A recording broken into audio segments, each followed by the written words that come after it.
Andy, did you hear that? Come on, will you? Did I hear what? That whistle. That's the Rinso white whistle. And Rinso means us. That's right. Rinso gets clothes Rinso white, and Rinso presents the Amos and Andy Show.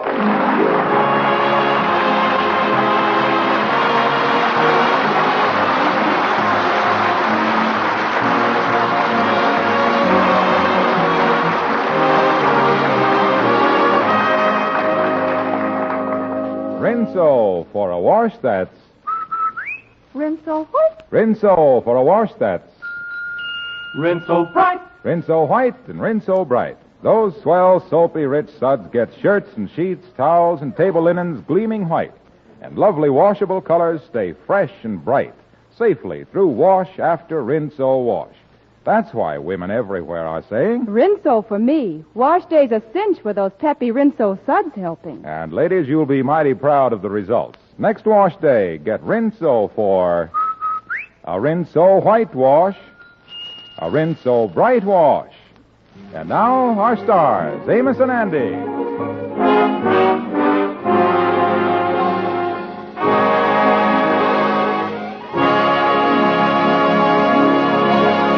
It seems there's been an epidemic of breach of promise suits in Andy Brown's life recently. And now that the latest one against him has been dropped, Andy is in his office telling Amos and the Kingfish of his new design for living. No more women. I tell you, fellas, it's the truth. I is tired of these breach of promise suits, and I ain't going out with no more women. And that's final. Well, Brother Andy, staying away from women's is going to keep you out of trouble, all right. Yeah, but there's only one thing. You know, these breach of promise suits you done had, Andy, they kind of hit you by surprise. Now that you was clearing the decks of all women, why don't you make sure that there ain't some other gal around here that you done proposed to and forgot about it? Well, now, there's a coincidence right there. That's it. I was just checking up on that very thing before you fellas come in here. I was halfway through my address book now. See there? Here it is. I was up to the L's. Oh, the L's, huh? Yeah, now, let me see the next one here. Eleanor.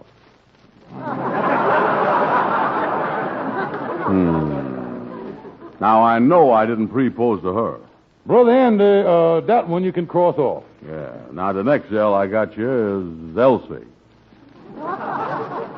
I know I didn't propose to her neither.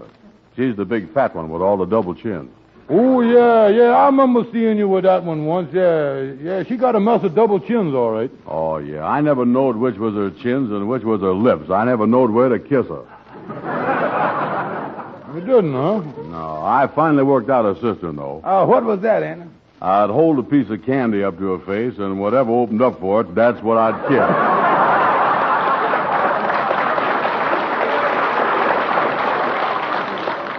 Yeah, that was a smart idea, sort of using the candy as sort of a rangefinder. Yeah, that's right. Yeah.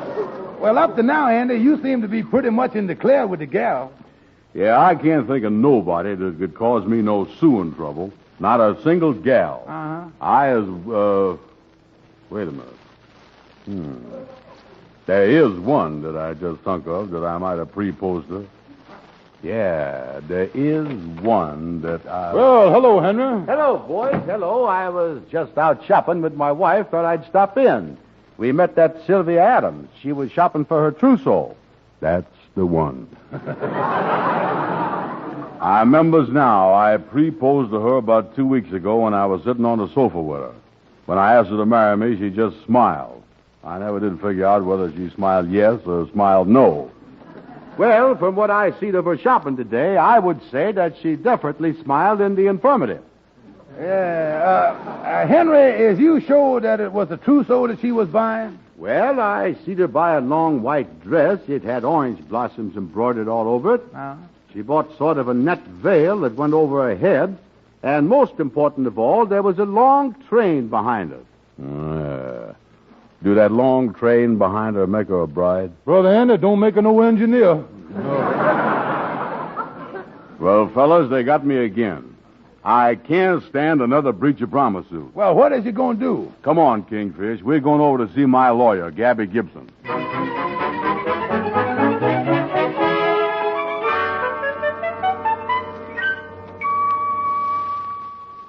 So Oh, there he is, Gabby. Andy feels pretty sure that Sylvia Adams is going to sue him for breach of promise. Now, how you going to handle the thing? Well, first we got to see if we got a case. Yes, indeed, we got to see if we got a case. I know. We'll claim that Andy wasn't in his right man mind when he proposed. He was a little touched in the head. Oh, but Gabby, I was the same as I always is. Good, we got a case. But, Gabby, you don't get the idea. I don't want to be sued at all. Oh, I see what you mean. You want to be what is known in the legal profession as sue-proof. Oh, yeah, that's exactly the idea, Gabby. Well, to become sue-proof, there's only one way. If you was in the army, if you was a soldier, you couldn't be sued. Nobody can sue a soldier. Well, wait a minute here. Wait a minute. You think I is in good enough condition to pass the physical for the Army? Oh, Andy, don't be crazy. You got all you can do to pass the physical for being a civilian.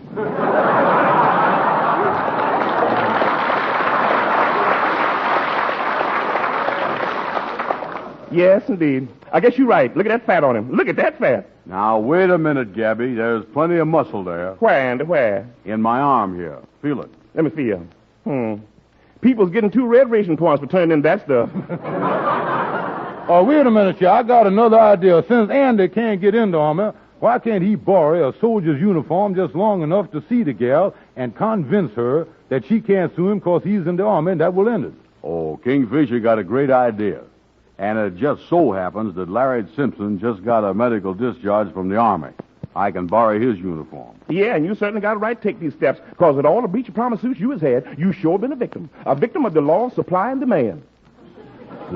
Supply and demand, how you figure that? Well, it's always the women who supply the trouble, and the man who gets it. That's supply and demand if I ever had it. Yes.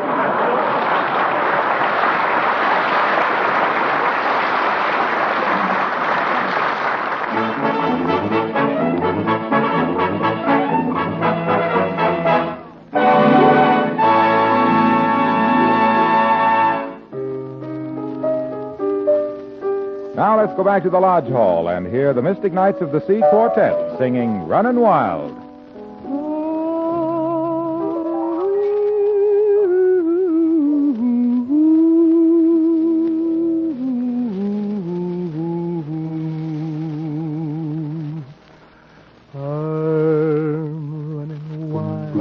Lost control, running wild, mighty bold, feeling gay, reckless too.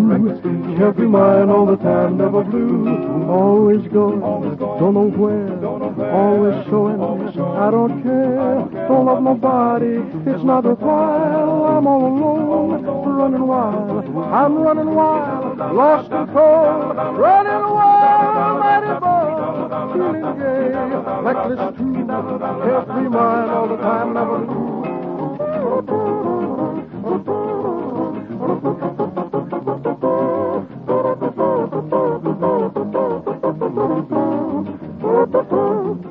Wild, I'm just running wild, just running wild, just running wild.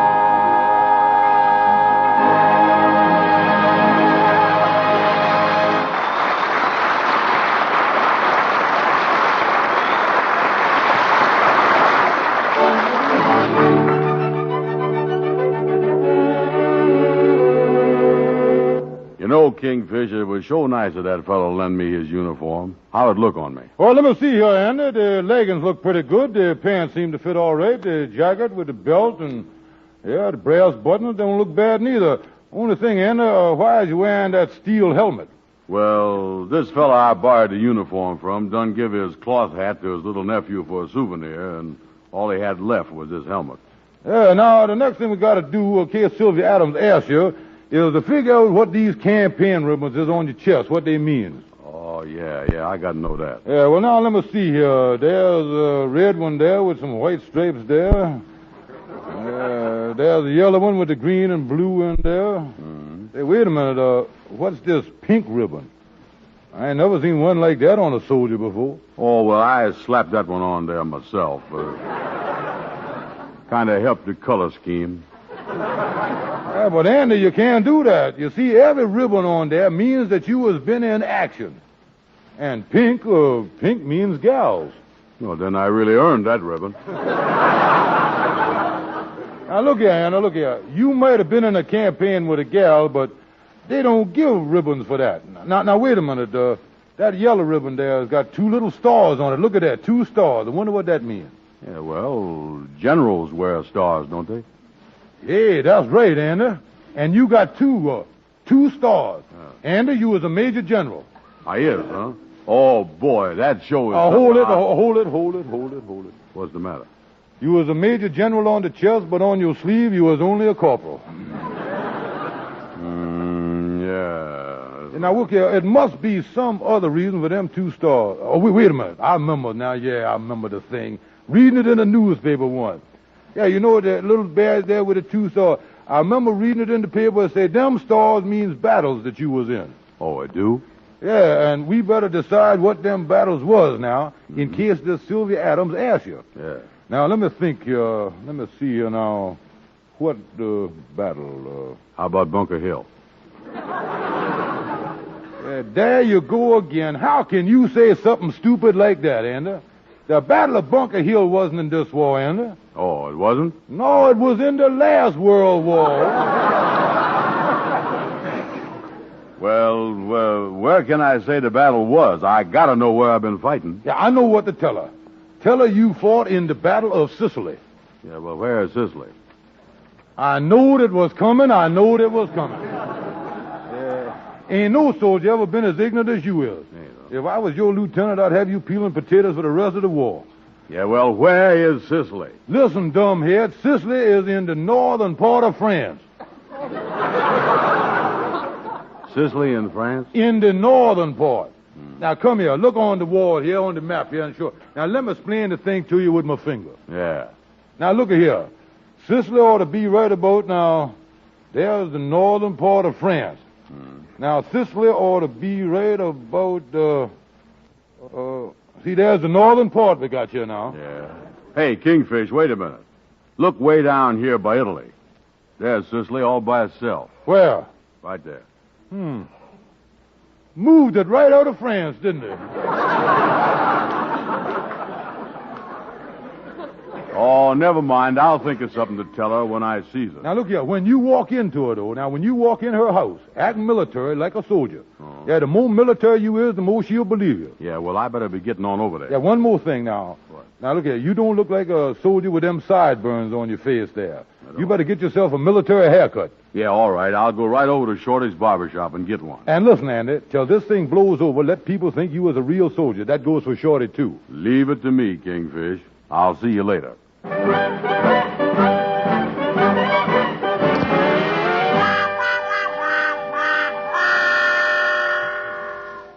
Look, Shorty, don't look surprised. I've been in the Army since last week. I was a real soldier. Yeah, and you was a corporal, too.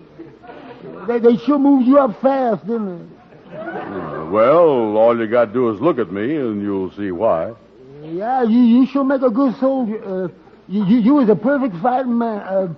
You was just the type they're looking for. The Army's certainly lucky to get you. They're taking anybody, ain't they?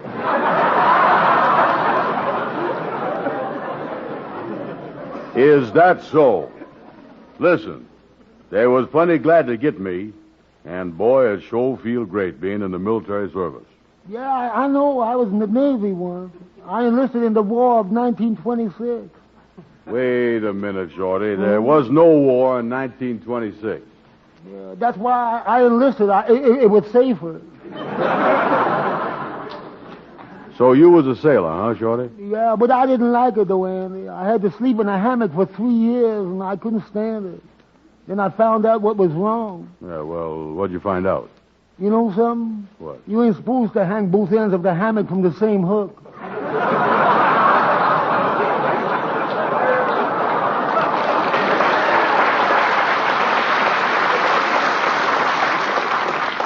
Well, listen, I ain't got no more time left for talking.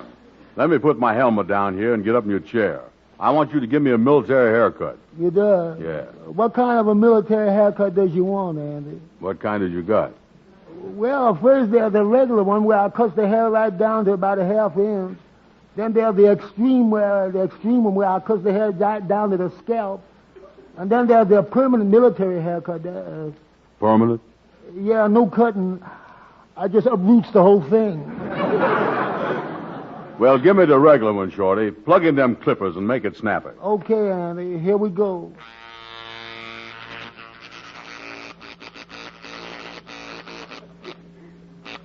You sure got a bumpy scalp. Shorty, hurry up and finish the haircut, will you? Yeah, I'm doing as fast as I can, Andy, but it won't take long with the clippers. I'll be through in just a second. There you is. Shorty, you didn't take too much off the top, did you? Oh no, I left enough on top so you could you still have about an inch and a half. I left a big wave up there just like you. You got plenty of hair up there. You got plenty of. Hello, Baldy.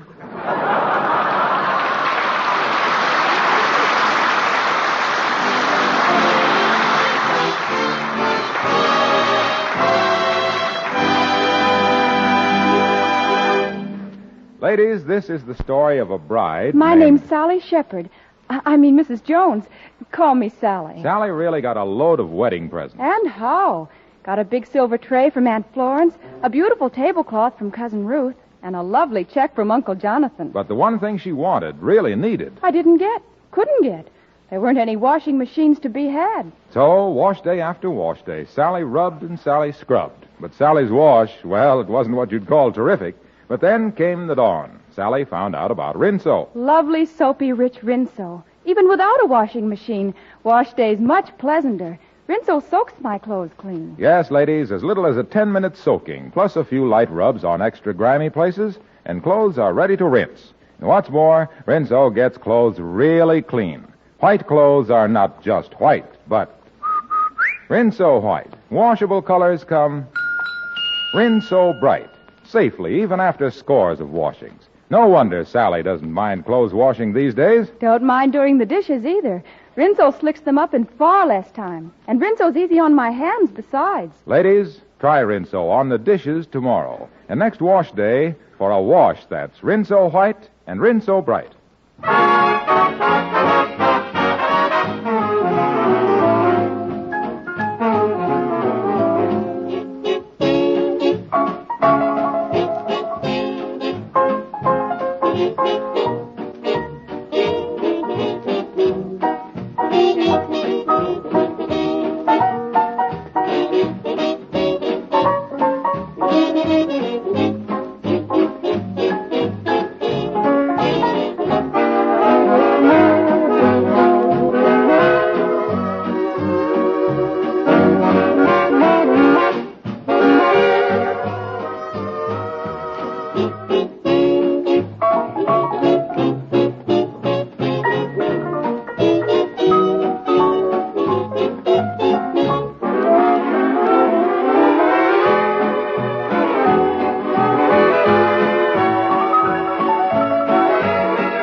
Hello, Sylvia? Oh, hello, Joan. How are you? Sylvia, what's this I hear about you getting married? Somebody saw you trousseau shopping. It's true, Joan. Remember John Winters? Well, he's coming back on furlough in 2 weeks, and we're going to get married. John Winters? Why, Sylvia, I had an idea you were going to marry Andy Brown. Andy Brown? Oh, Joan, I haven't completely lost my mind. Well, I did go out with him once or twice. As a matter of fact, he just called to say he was going to drop over here. But I've never given him a serious thought. Well, that's wonderful about you and Johnny, Sylvia. Oh, thank you, Joan. And when Johnny gets back... Oh, there's somebody at the door, Joan. That must be Andy now. But I'll talk with you over the weekend. Okay, Sylvia. Goodbye. Coming! Why, Andy, that outfit. Okay. Forward, march. 1, 2, 3, 4, halt. Dismiss. Well, here I is. Oh, Andy, I don't understand. Why, you weren't in the Army last week. I was always in the Army. It was just that they put me in civilian clothes for a while doing Secret Service work. Oh, what kind of Secret Service work? I don't know. It was so secret they didn't even tell me. Well, sit down, won't you, Andy? Yeah, I'll do that. I'll take off my hat. I'll take it. Oh, never mind. I'll just toss it over here on the table. Oh, me. I forgot I had on my helmet. Sorry I busted that vase. Oh, that's all right. Oh, but how is it that you're wearing a helmet around New York, Andy? Why, most of the fellas just wear overseas caps. Oh, yeah, well, they probably ain't been the thick of it like I is. That's where you really get used to a helmet. Why, up at the battlefront, a helmet is like a second home to a soldier. He washes in it. He do his laundry in it. He even cooks in it. Cooks in it? Really? Yeah, oh, sure. I can remember lots of nights when I has been cooking supper in my helmet over the campfire. Suddenly the bugle blows. Charge the enemy. And I'd go into hand-to-hand fighting with a head full of Irish stew.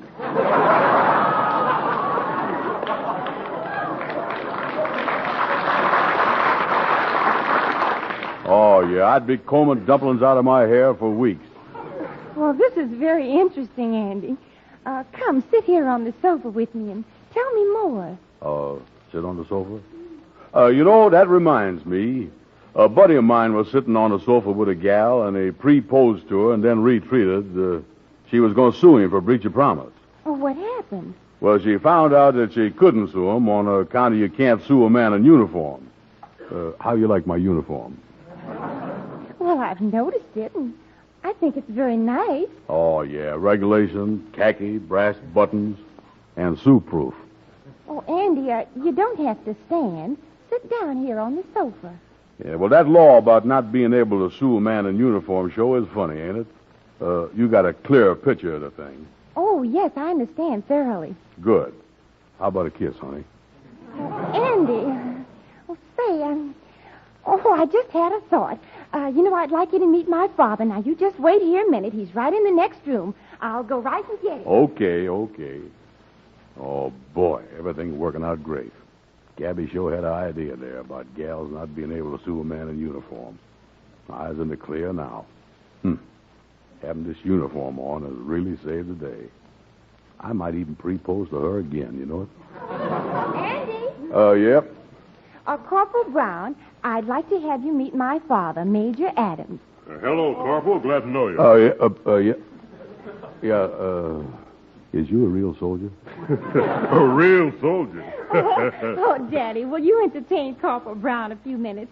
I must run up and put some makeup on. Me too. I'll go with you. Oh, sit down, Corporal. Yes, sir. I'd like to talk to a soldier that has the campaign ribbons on that you have. I see by your shoulder patch there that you're in the artillery. Yes, sir. Is that a mobile unit? Mobile? Well, some of the boys are from Mobile, most of them from Birmingham.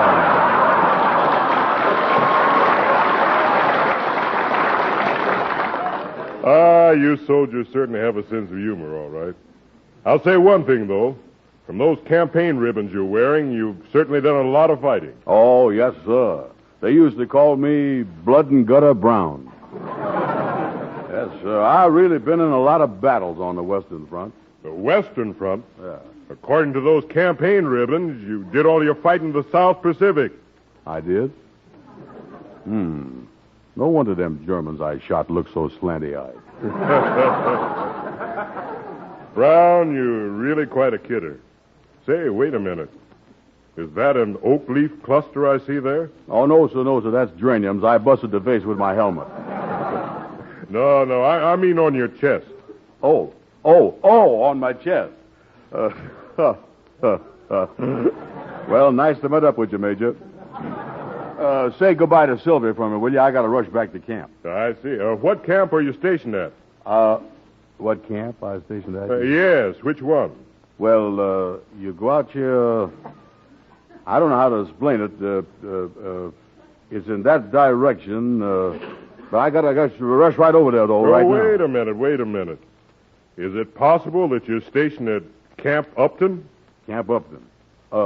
Yes, that's the one, yeah. And I was late. I'm going direct there now. Well, that's where I'm stationed. Oh, it is, huh? Yes. And I've great news for you, too. What's that?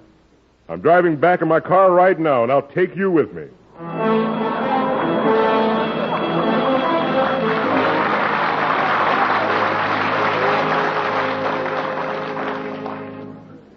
Amos, that was a great idea I had about having Andy make believe he was a soldier. Yeah, by the way, Kingfish, where is Andy? He went over to see Sylvia Adams in the uniform yesterday, and none of us has seen him since. Well, it's possible to... wait a minute, phone, I'll get it. Hello? Hello, Kingfish. Andy, where's you? Where's you been? I was at Camp Upton. Camp Upton? What is you doing there? Well, it seems that Sylvia's father is a major at Camp Upton, and I told him I was stationed there, too, so he insisted on driving me back here, and they think I was in the Army. Yeah, well, how can they think that, Andy? You ain't got no papers or nothing. Well, they say that when fellows from overseas gets back, sometimes their papers is a month late in arriving. And, you know, I got them overseas campaign ribbons on. Yeah, well, now, don't worry. That'll straighten itself out, Andy, but the most important thing is Sylvia Adams convinced that you were sue-proof. Yeah, she knows she can't sue me with his uniform on. Oh, good, Andy, good. Then the whole thing was really a great idea. Yeah, except for one thing. Oh, what's that? My battalion leaves for overseas in 2 hours.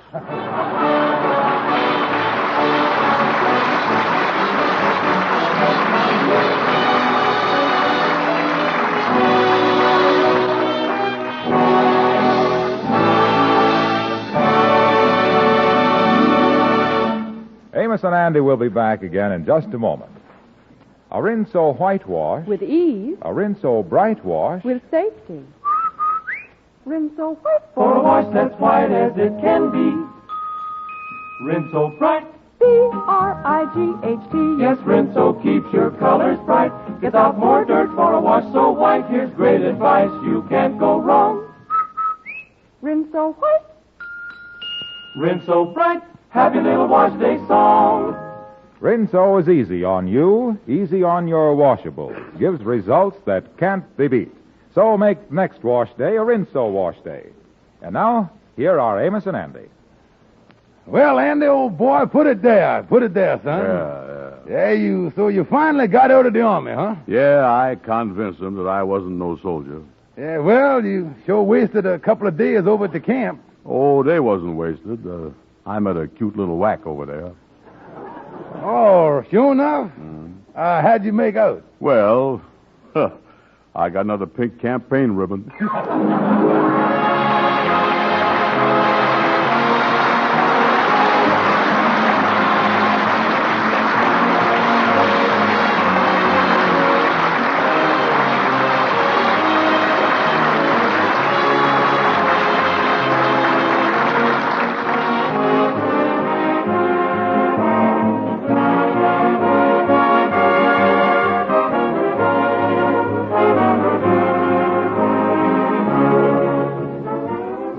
Be sure to be with us again next Friday evening at this same time when the makers of Rinso will again present the Amos and Andy Show. This program is broadcast to our armed forces all over the world. This is Harlow Wilcox saying good night to all of you from all of us.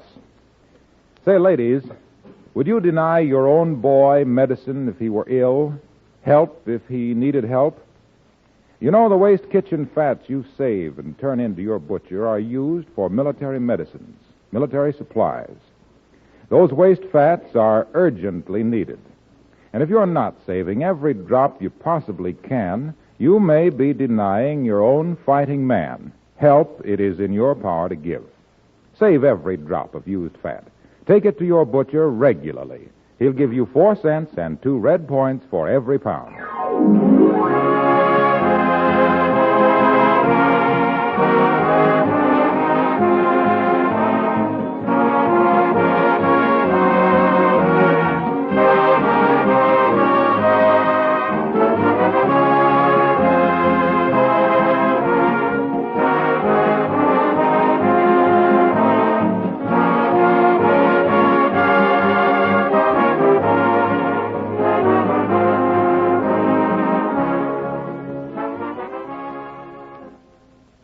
It's only human to perspire. Everybody does. Smart people know that no one is safe from BO. That's why they use Lifebuoy in their daily bath. It gives all over head-to-toe protection, and it's lasting protection. Remember, Lifebuoy is the only soap that's especially made to stop BO.